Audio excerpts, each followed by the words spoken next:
오늘도 여러분 예배 나온 여러분을 축복합니다. 예배 성공자 되기를 주 이름으로 축원합니다.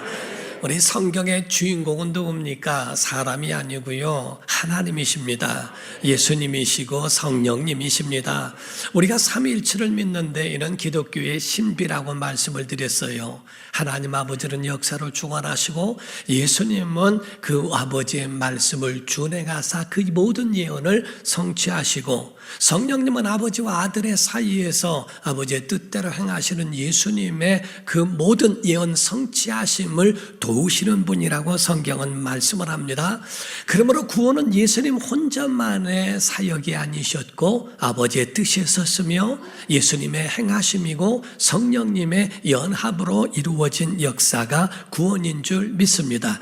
세상 역사를 우리가 볼진데, 우리가 역사라는 말을 우리가 하죠. 그걸 히스토리라고 이야기를 합니다. 원래 그거를 조금 나누어서 말하면은 그 원 자체가 his story란 말로서 그의 이야기란 말입니다. 곧 그분의 이야기란 말입니다. 누구를 말할까? 성경은 예수 그리스도에 대하여 말씀하고 있다는 거지요. 성경의 주인뿐만 아니라 그리고 모든 역사의 주인공이 누구실까? 요한복음 5장 39절을 보면 시작, 너희가 성경에서 영생을 얻는 줄 생각하고 성경을 연구하거니와 이 성경이 곧 내게 대하여 증언하는 것이니라. 아멘. 예수님 오시기 이전에는 구약이었습니다. 구약에 예수님을 말한 것이 아니라고 말할 텐데, 예수님은 말씀하기를 이 성경은 곧 나를 증거하는 거야 라고 이렇게 말씀하신 것처럼 성경의 모든 내용이 예수님에게로 집중하는 것 같이 바로 모든 이 세상의 역사도 마찬가지라는 거죠. 이 모든 역사도 다 그분의 이야기로 시작되고 맞춰질 것이라고 하는 그 갈림길이 예수님이라고 말씀합니다. 곧 예수님 오시기 전과 예수님 오신 후에 대한 것으로 구분했다 하는 겁니다. 우리가 기원전이란 말할 때 BC라고 표현을 하죠. Before Christ라고 하는 표현을 합니다. 곧 예수 오시기 이전이라고 표현을 하죠. 그리고 예수 오신 이유를 라틴어로 AD라고 표현을 합니다. 곧 AD 2024년 이렇게 표현하고 있는 것처럼 AD라고 하는 것은 라틴어로 아노 도미니라고 말씀해서 바로 예수님 오신 이후를 가르쳐 증거하고 있다는 겁니다. 모든 역사가 예수님 오시기 전, 오신 이후를 표현하고 있는 것처럼 신앙인들도 똑같습니다. 곧 우리가 예수 믿기 이전에는 죄 아래 있었고요, 예수 믿은 이후에는 예수 은혜 아래 있는 줄 믿습니다. 그래서 여러분과 저는요, 예수 그리스도 안에서 우리가 예수님 영접하기 전에는 어땠습니까? 어둠이요, 저주요, 절망으로 망가진 그러한 몸이요, 그러한 삶이었지만은 예수님을 영접한 후에는 아멘합시다, 빛으로 왔고요, 복으로 변했고요, 기쁨으로 회복됐습니다. 이게 바로 예수님 믿기 이전과 이후의 모습이라고 말씀을 하는 겁니다. 예수님을 만나지 않았더라면 오늘 여기에 있는 것이 아니라 이 세상 사람이 아닌 사람들도 여럿이 있다는 겁니다. 사랑하는 성도 여러분, 아멘합시다. 병든 나를 강하게 하시고 가난한 나를 부하게 하시며 약한 나에게 세임 주신 줄 믿습니다.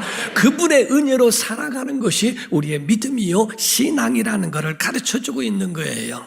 오늘 본문 말씀도 예수님 만나기 전과 예수님 만난 후에 대한 인간의 모습을 설명하고 있다는 사실입니다. 에베소서 2장 1절에서 3절을 보면 그는 허물과 죄로 죽었던 너희를 살리셨도다. 그때에 너희는 그 가운데서 행하여 예수 그리스도를 만나기 이전이죠, 이 세상 풍조를 따르고 공중의 권세 잡은 자를 따랐으니 곧 지금 불순종의 아들들 가운데서 역사하는 영이라. 전에는 우리도 다 그 가운데서 우리 육체의 욕심을 따라 지내며 육체와 마음이 원하는 것을 하여 다른 이들과 같이 본질상 진노의 자녀들과 함께 있었던 신세였다고 말씀을 하는 겁니다. 여기서 1절에 너희의 허물과 죄로 죽었던이라고 표현하고 있어요. 여기서 죽을 수밖에 없었던이 아니라 죽었던, 이 말은 과거형으로 되어 있습니다. 이미 끝난 상태, 이미 더 이상 기대할 수 없는 그 상태의 끝, 죽음이라고 말씀하고 있다 하는 거죠. 어떤 사형수가 있었답니다. 그 사형수가 사형 집행을 할 때에 목사님이 오셔서 사형 집행을 하면서 마지막 소원이 있다면 내가 그것을 들어드리도록 하겠습니다. 어떤 사형을 원하십니까? 총살형도 좋고 교수형도 좋고 약물주사도 좋고 어떤 거를 원합니까? 라고 얘기했더니 하는 말이 그 대답이 늙어 죽고 싶습니다. 이렇게 표현을 했답니다. 그도 똑같이 모든 삶의 죽음을 좋아할 사람은 아무도 없다는 거지요. 본문에 말씀하기를요, 사망 원인에 대하여 기록하고 있다는 사실입니다. 먼저 사망에 대하여 이야기하려면, 죽음을 말하려면 사람의 근원도 알아야 되겠죠. 우리가 사람은 흙으로 지으셨다고 말씀했어요. 육체는 흙으로 지으셨고 영혼은 하나님의 생기를 불어넣으심으로 사람이 생명이 됐다고 말씀을 했습니다. 그러므로서 죽음이라는 것은 다른 것이 아니라 생기와 곧 영혼과 육체가 분리되는 것, 이것이 바로 죽음이라고 표현하고 있다는 겁니다. 우리가 죽음에 대하여 사형 선고를 받았다 할지라도 숨이 끊어져야만이 죽음이라고 하는 것처럼 우리가 죄로 말미암아 죽었다라고 하는 말씀은 하나님과 분리되어 곧 영원한 지옥에 갈 수밖에 없는, 결국에는 지옥에 가는 것밖에 안 되는 이것을 죽음이라고 표현하고 있다는 사실입니다. 다시 말하면요, 죽음은 하나님과 영원한 교제를 잃어버린 것이고 천국에서 추방된 것이라고 표현하고 있습니다. 이 죽음의 상태인 이 인간은 스스로 구원을 할 만한 능력도 없고 그럴 만한 힘도 없고 해결할 방법도 없는 거라는 겁니다. 물에 같이 빠졌으면서 내가 너 구원해 줄게 이렇게 말하는 것은 말도 안 되는 이야기지요. 같이 빠져서 자기 살 궁리도 못하면서 남을 구원한다? 그러할 수가 없습니다. 인간이 죄로부터 하나님을 떠난 다음에는 모든 것이 악순환이고 저주의 연속이었다는 거예요. 그렇기 때문에 영혼은 지옥 가죠. 육체는 병으로 깨물리지요. 그리고 환경은 저주받아 가시와 음검키를 내죠. 계속적으로 그것이 연속적인 저주가 이어져 가고 있다는 겁니다. 인간의 삶이 그러하다는 겁니다. 저주와 고난의 연속이라는 거죠. 하나의 문제가 해결되면 또 하나의 문제가 발생하고요. 의롭게 살기 위해서 노력했더니 교만한 사람이 되어버리지를 않나. 산업의 발전을 이룩하고 났더니 공해 문제가 더 크게 어렵게 만들어 놓고 집안칼을 마련하려고 그렇게 노력했는데 건강이 나빠져서 집도 의미가 없게 되더라는 겁니다. 돈을 벌어서 가정을 행복하게 하려고 그렇게 노력을 했는데 나중에 성공하고 나니까 그 가정의 자녀들이나 모든 가족들은 상처투성이로 다 뿔뿔이 흩어지고 말더라는 거지요. 하나가 되었지만 하나가 안 되고 하나를 만들어 놓으면 하나가 다 무너져 가고 있는 이 균형을 잃어버린 것이 세상에 살아가는 저주의 연속이라고 표현하고 있습니다. 오늘 주님 오시기 이전, 예수 믿기 이전, 그 이전의 모습이 어떠했는가를 세 가지로 말씀하고 있는데, 하나는 1절에 말하기를 죽음의 그 이미지입니다. 다시 말하면 죄와 허물로 죽었던, 완전히 죽어버린 그런 이미지요. 두 번째로는 이 세상 풍습을 쫓고 공중권세 잡은 자를 따랐다라고 하는 곧 바로 죄의 노예로 사는, 마귀에게 매여 사는 그런 방식을 말하고 있고요. 세 번째의 모습은 진노의 자녀였다라고 말함으로써 죄수의 이미지를 표현하고 있더라 하는 겁니다. 이때에 우리가 죽었다는 말씀에 대하여 우리가 한번 알아보면은요, 사망 선고 때문에 곧 그 받았다는 의미로서 원인은 어디에 있었는가? 1절에는 너희의 허물과 죄로 이렇게 돼 있어요.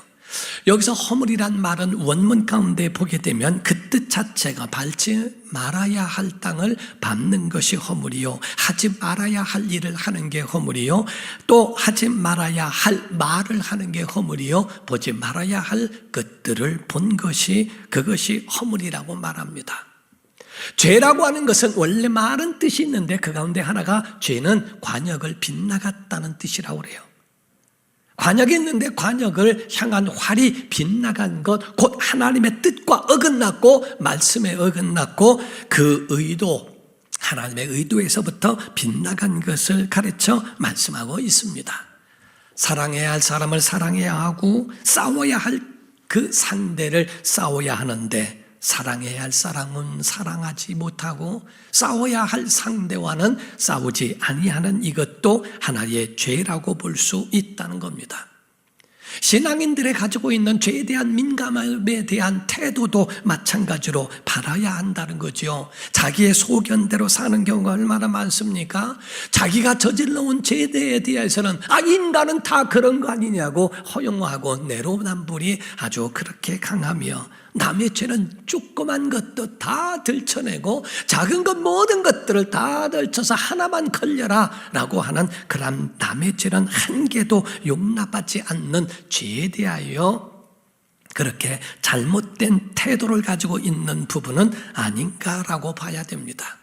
사랑하는 성도 여러분, 우리가 알아야 되는 것 중에 하나는요, 내 죄는 작고 남의 죄는 커 보이고 이렇게 생각함으로써 물론 경중은 있다 할지라도 한 가지 알아야 할 것이 있습니다. 큰 돌만 물에 빠지는 게 아니고요, 모래도 가라앉습니다.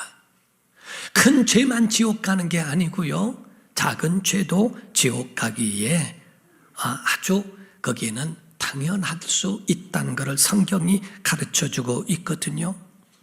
그런데 진짜 큰 죄가 뭔지 아십니까? 근본적인 죄는 하나님을 떠난 것, 하나님 없이 산 죄가 가장 큰 죄라고 하는 겁니다. 사랑하는 성도 여러분, 로마서 1장 28절을 봅니다. 또한 그들이 마음에 하나님 두기를 뭐예요? 싫어하며 하나님께서 그들을 그 상실한 마음대로 뭐예요? 내버려 두사 합당하지 못한 일을 하게 하셨다라고 증거합니다. 하나님을 마음에 두기를 싫어하니까 하나님도 그를 상실한 마음대로 내버리셨다는 거예요. 예배할 마음이 없으니까 하나님도 예배할 마음이 없도록 만들어 버리시겠대요. 하나님의 말씀대로 살기를 원치 않으니까 하나님은 그 원치 않는 길로 갈 수 있도록 그냥 내버려 두시겠다는 말씀입니다. 24절을 보게 됩니다. 그러므로 하나님께서 그들을 마음의 정욕대로 더러움에 내버려 두사 그들의 몸을 서로 욕되게 하게 하셨으니 26절입니다. 이 때문에 하나님께서 그들을 부끄러운 욕심에 내버려 두셨으니 곧 그들이 여자들도 순리대로 쓸 것을 바꾸어 영리로 쓰며 여자가 여자로 남자가 남자와 더불어 부끄러운 일을 한다고 성경은 우리에게 이미 기록하고 있다는 사실입니다. 하나님을 마음에 두기를 싫어하는 것, 하나님이 가장 마음에 아파하시는 거예요. 그게 가장 큰 죄라고 보는 겁니다. 한 고등학생이 자기 아버지 어머니에 대하여 불만이 가득했습니다.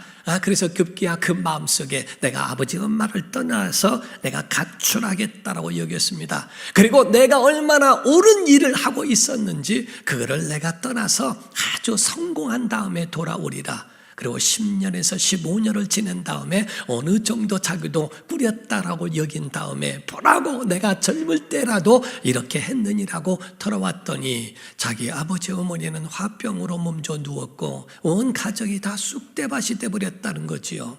과연 이것이 아버지 어머니를 성공하고 돌아왔으니까 기뻐할 일일까? 그 아들에게 가장 큰 죄는 아버지 어머니를 떠났다는 겁니다. 아버지 어머니의 사랑을 떠나고 아버지 어머니가 가졌던 그분의 가지고 있는 그 주변을 떠난 것이 가장 큰 죄라는 것을 모르고 있어요. 여러분과 제가 아셔야 되는 것은 죄는 바로 우리가 공력을 쌓지 못한 것이 죄가 아니고 하나님을 떠난 게 죄라는 거예요. 의라고 하는 것을 우리가 본다면 의라고 하는 것은 내가 아주 이 세상에서 많은 일들을 행한 것이 그게 의가 아니고 하나님과 함께 걸어가는 것을 가르쳐 말하죠.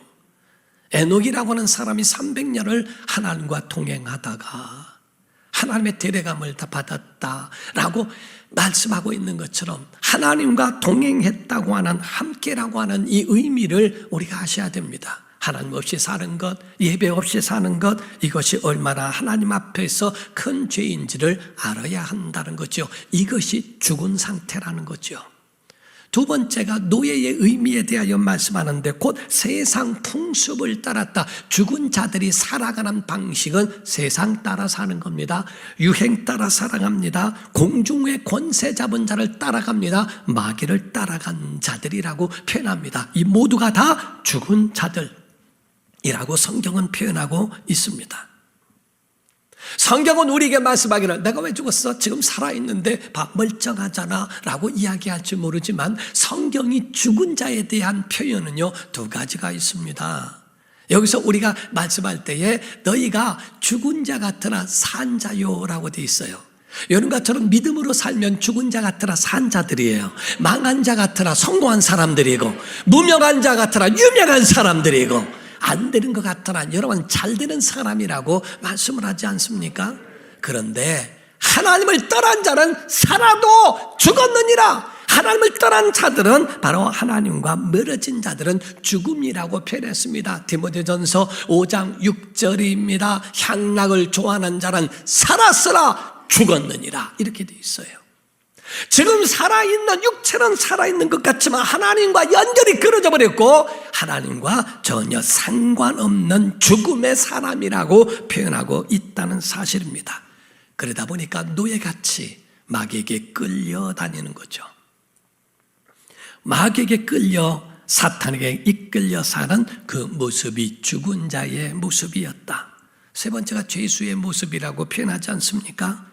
죄수는 본능적으로 살아가는 자들을 가르쳐 말합니다. 에베소 2장 3절입니다. 전에는 우리도 다 그 가운데서 우리의 육체의 욕심 본능 따라 육체 욕심을 따라 지내며 육체와 마음에 원하는 것을 하여 다른 이들과 같이 본질상 진노의 자녀였다고 말씀합니다. 욕심 따라 육체 따라 마음 따라 살아가는 욕망에 이끌려 살아가는 삶, 이것이 죽은 자의 살아가는 방식이라고 말씀을 하죠.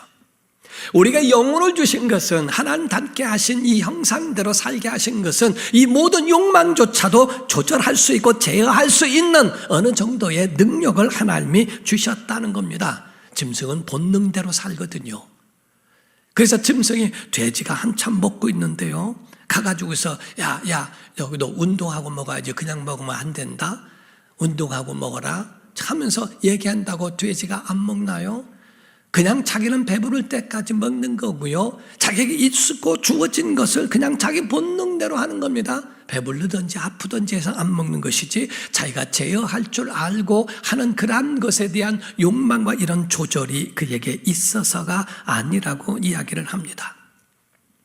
사람은 성도라면 하나님으로 살아야 하고요. 하나님 말씀대로 살아야 합니다.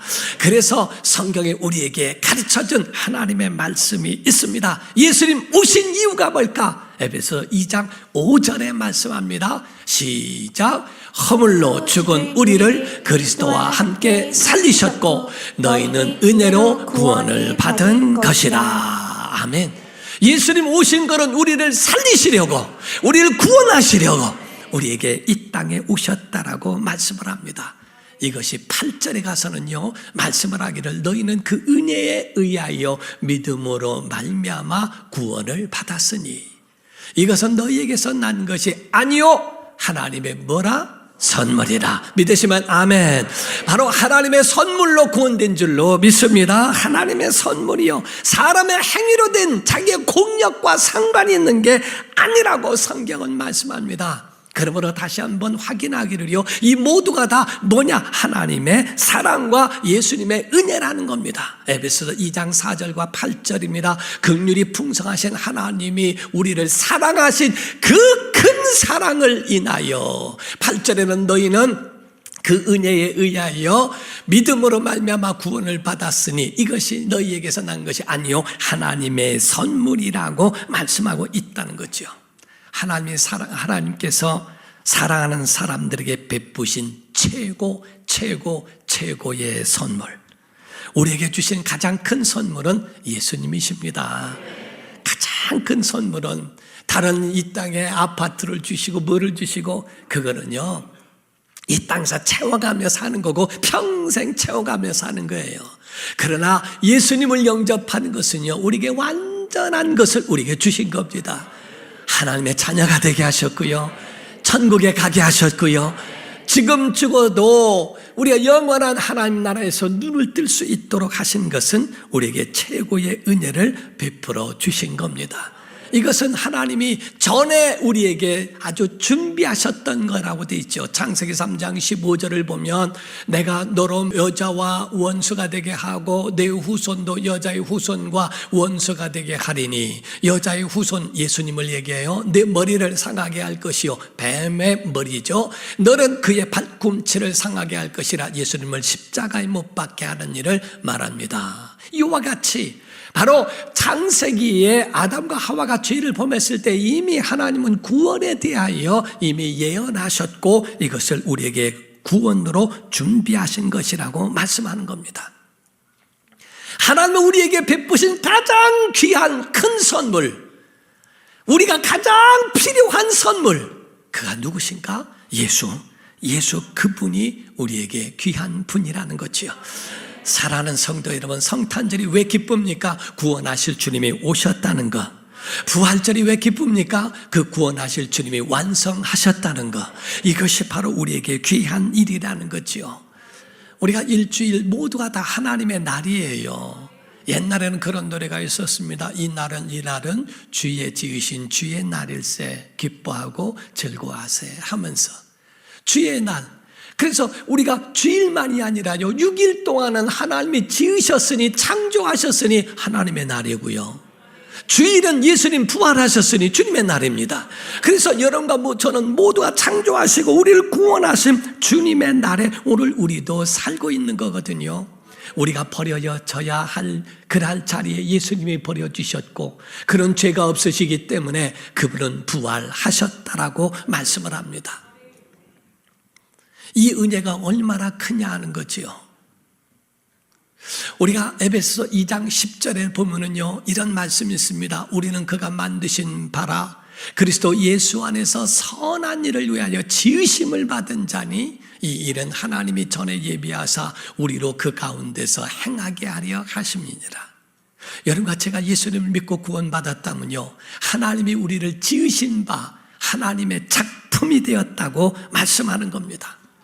하나님의 작품이에요. 옆에 사람 졸지 마라 한번 보세요. 하나님의 작품인지 아닌지 얼굴 한번 보세요. 어떻게 생겼는지. 하나님의 작품 같이 생기셨으면 아멘 하십시오.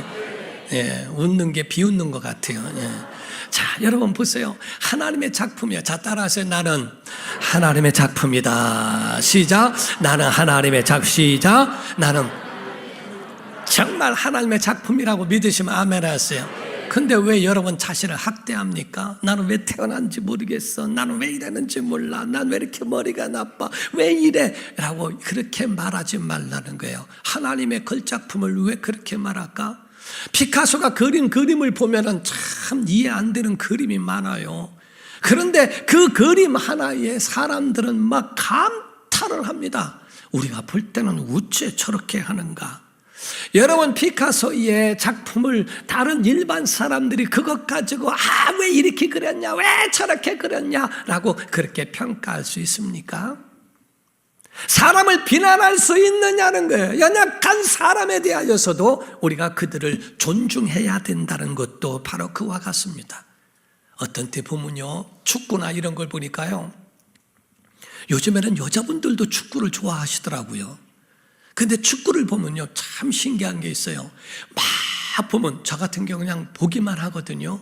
근데 옆에 사람 보면요, 감독이에요.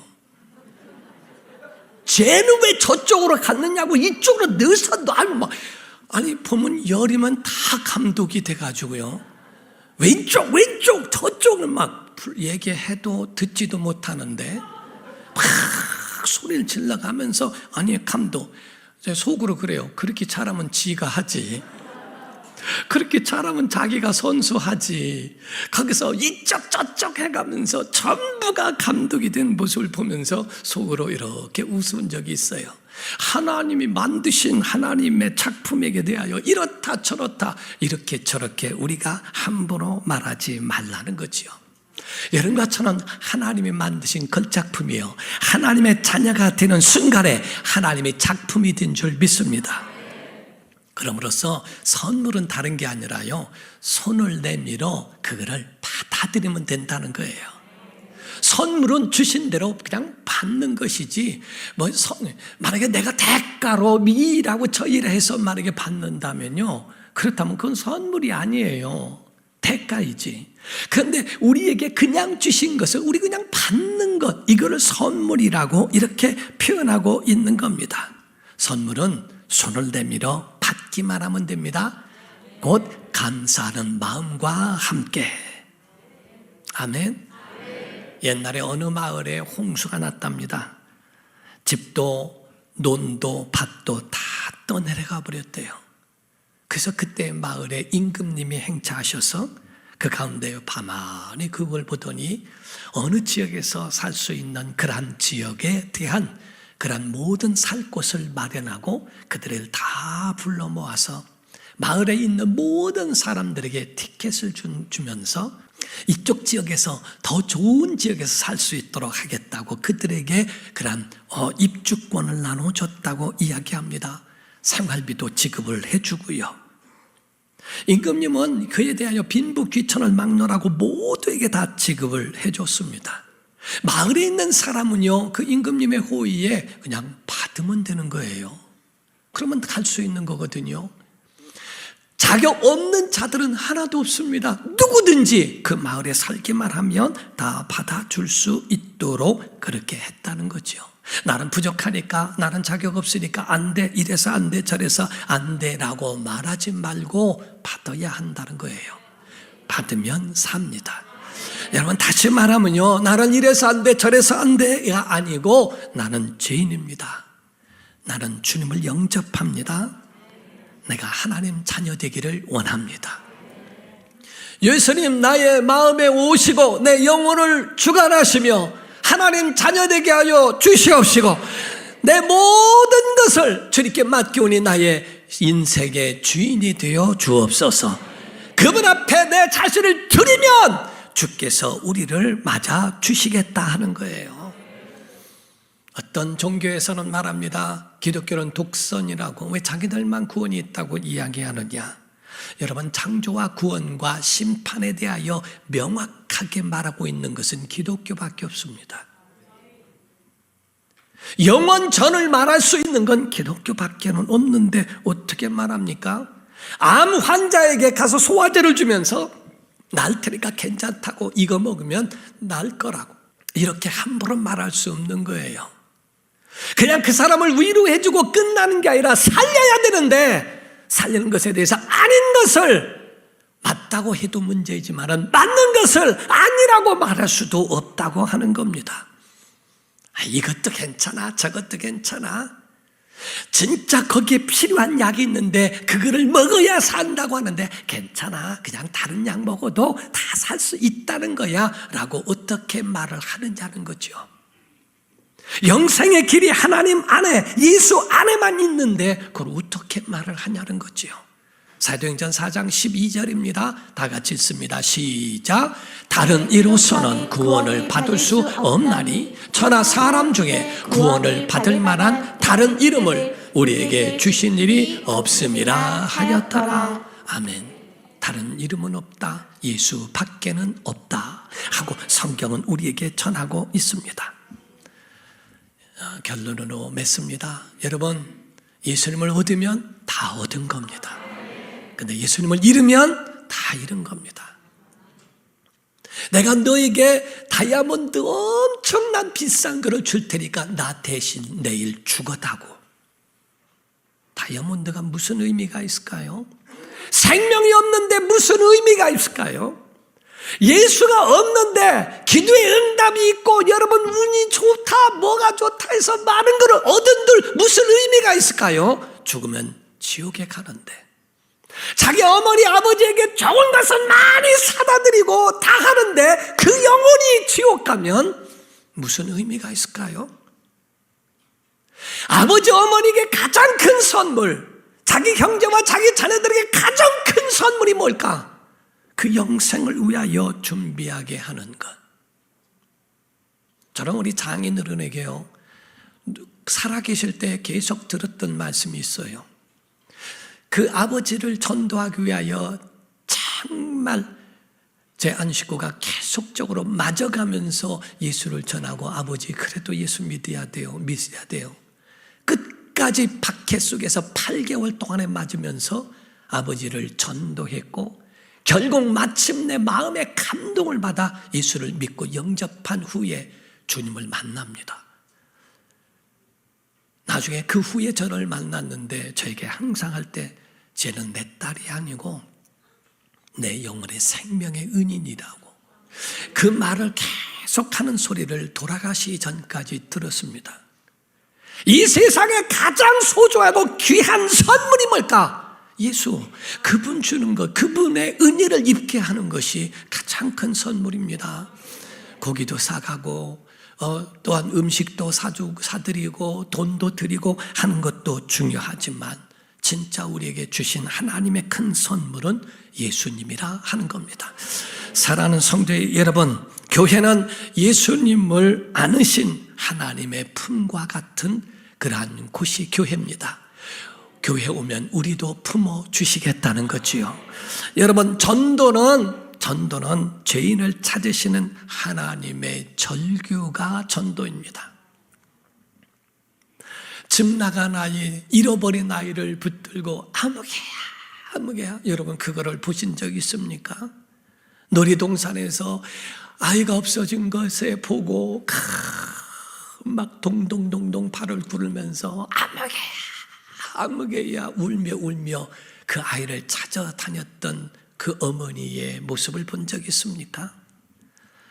전도는 하나님의 목소리라, 죄인을 찾으시고 잃어버린 영혼을 찾으시는 하나님의 목소리, 아무개야 돌아와, 내가 너 용서했어, 내가 너 구원했잖아, 돌아와, 이미 내가 너를 용서했으니까 돌아와, 아무개야 소리 지르시는 그 하나님의 목소리가 전도라는 거죠. 아직도 마음이 안 풀리고, 아직도 그 마음의 허락자리에서 아직 돌아갈 마음이 없는 그런 자녀들도 있지만은, 정말 절망의 늪에서 탕자와 같이 내가 어떻게 갈까라고 하는데, 하나님이 아버지가 너를 부르셔라고 하는 소리를 듣고 희망을 얻고 돌아오는 사람들, 이것이 바로 전도의 열매입니다. 예배는요, 하나님 앞으로 돌아온 이들이 감사하여 드리는 게 예배예요. 여러분, 우린 참된 예배자가 되기를 주의 이름으로 축원합니다. 그래서 예배는 신령과 진정으로 예배라 하는 말은 영으로 예배하고 진리를 따라 예배하는 예배가 진정한 예배라는 겁니다. 우리 예수 믿기 이전과 예수 믿은 이유가 다르니까, 예수 믿기 이전에는 주의 음성 듣고 돌아와야 되고, 예수의 음성 듣고 돌아와 구원받은 성도는 하나님 앞에 참된 감사의 믿음의 모든 삶으로 예배가 되기를 예수 이름으로 축원합니다. 기도하겠습니다. 이 시간에 다 같이 통성으로 기도할 때, 하나님